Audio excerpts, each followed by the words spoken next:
It's always great to hang out with DJ Adams. Let's hear him now.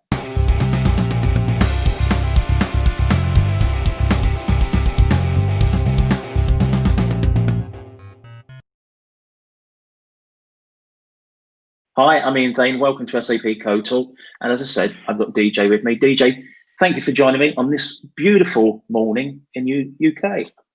Thank you, Ian, for having me yet again. Yes, it's absolutely beautiful. It was nice and crisp and cold this morning, but the sun's coming through. I've had to put the blind down a little bit, but it's a nice problem to have. It is, isn't it? It is. We don't see the sun very often here, so it's always nice to see that. So I've got you on a code talk today because, well, we had a chat. It wasn't before the holidays; it was just after. And you have a new series called Hands-On SAP Dev with qmacro. Now, first of all, before I ask you a question, let's explain the qmacro thing.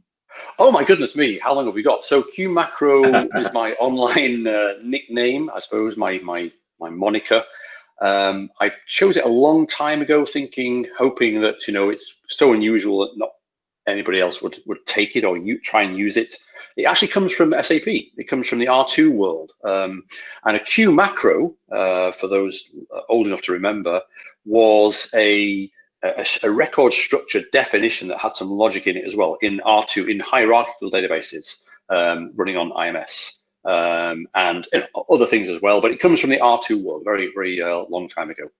Excellent. So as I say, this is a new series and you're not treading on my territory. It's not a turf war, but it is a video series. So tell us all about it. Sure. Yeah. It's first of all, it's a weekly series, and as the name implies, deliberately, it's on SAP development topics. We're starting out with the cloud application programming model as a sort of a backbone subject to sort of weave in and out of. So yeah, a lot of people learn from different mediums, written articles and blog posts and tutorials. We've got some amazing tutorials on our navigator and everything.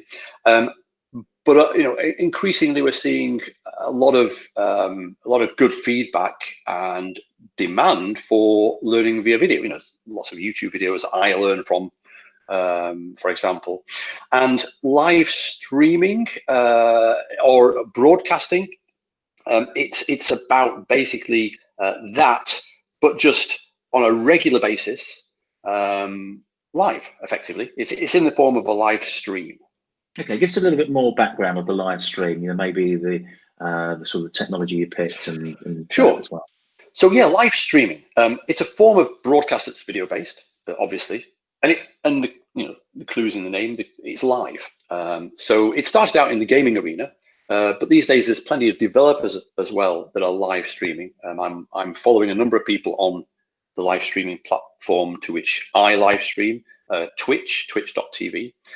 There's somebody, she's live streaming her work with IoT and small devices. There's somebody live streaming their adventures in building a mobile app from scratch. There's somebody live streaming API development. There's all sorts of different things. And one of the really nice things, one of the advantages of live streams is that, we as viewers can participate. We can join the live stream when it happens. If we miss it, we can watch it afterwards, but we join the live stream when it happens. We can interact with other viewers. We can interact with the live streamer themselves. So it's a really rich experience. And the whole point is that, it's not a presentation.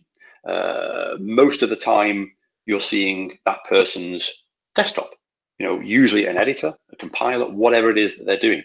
So for example, in my hands-on SAP Dev with qmacro live stream series, you're seeing my editor, my desktop, what I'm doing as I'm working through stuff. Okay, so it's going to be it's streamed live. You have that interactive part. I must admit, I think you're very brave because, as you said, it's very easy. Well, relatively easy to record something when you do it in like a presentation mode, but when you actually are interacting with these people while you're trying to put this together, I think you're very brave, and I'm sure we'll ask you maybe later on in the code talk any sort of things that have happened. But once, obviously, as you say, it's been recorded streamed and recorded, so they're able to watch that and not so much interact, but still continue to follow you after. Yeah, you can watch it live, and it's every Friday at 8 o'clock UK time, which means 9 o'clock Western Europe time, 1:30 in the afternoon India time, and 7 p.m. sort of Australia time, or Eastern Australia time. But if you don't manage to catch the live streams are automatically recorded, and they're available pretty much directly after the live stream finishes on the Twitch platform as well. We're probably going to be making those videos, those recordings available elsewhere as well, as part of the wider SAP developer sort of platform stuff that we have here. But yeah, you can watch it afterwards.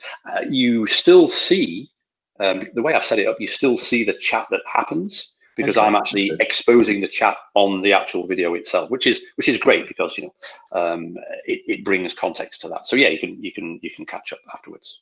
So what about once you've done that? Are you still getting questions from people saying, "Hey, I saw this, and I wasn't able to join someone on a video watching this. Can you sort of explain that?" So you do still get that a little bit more extended chat past that recording. Yeah. I mean, one of the really nice things about live streaming is that it's not just me showing my work and just hacking on stuff. It's the community, if I can use that word with a small c, the community that's sort of building up around this whole series. So I've already done 2 live streams so far, two episodes. I've got the next one this Friday, obviously, but I've already got regulars that appear and contribute by chatting and so on. And of course, there's this sort of chat afterwards in Twitter, for example. I get a few emails as well. But generally, the best place to chat is in public, so other people can benefit as well. Okay, as I said, I think you're very brave doing it, because you've got to think on your feet a bit, and we all know the demo gods don't really go very well sometimes. So I'm sure there's times when, or if there hasn't been already, I'm sure there will be times that there'll be a few spanners in the works. But how's it been going? You say you've done 2 already. So yeah, what's some of the takeaways you got from there? Yeah, sort of the idea of me being very brave. I think it's probably more like me being very stupid. I'm old enough, I'm big enough and daft enough, as my dad used to say, to just have a go. And I think the point is that because it's not able to be polished, it's live. I think if things do go wrong, and when things do go wrong, that's fine. That's almost like part of the process. When you're developing on your own, it's all part of the learning process. And when you're developing at home on your own anyway, you hit problems and so on. So there was something on Friday where I couldn't figure out why I was using an OData URL to pull some JSON formatted OData, and it just wasn't working. I couldn't figure out for the life of me why. There's those sorts of things. Things that are obvious, in hindsight. But that's sort of part of the fun, I did say at the start of the very first live stream, it's as equally terrifying as it is exciting. And, why not? Okay, cool. So where do they find this out? You mentioned Twitch, the platform already, but how can the viewers of CodeTalk find it? I'm sure you also put some comments and a link or whatever, but how do they find it? How do they join? Okay, so the really easy way to remember is twitch.tv/qmacro99. We'll put that link, I'll put that link in the comments to this video when it goes up on YouTube. But I've also written a blog post about it on the SAP community with all sorts of details about how to join, how to watch the replays, how to send feedback about it, and everything you hopefully possibly need to know. So I'll put a link to that blog post there as well. There's a couple of things. So if you follow me on, join Twitch and follow my channel on Twitch, you'll get reminders of the upcoming episodes. I've also created a Google Calendar, which is like a public Google Calendar where I put the events in, and then by default, these events have notification reminders as well. And of course, I tweet about it just before. But basically, it's every Friday morning. Excellent. As I say, my last question would have been, when's the next one? But it's this Friday coming up. This Friday, which is the 1st of February.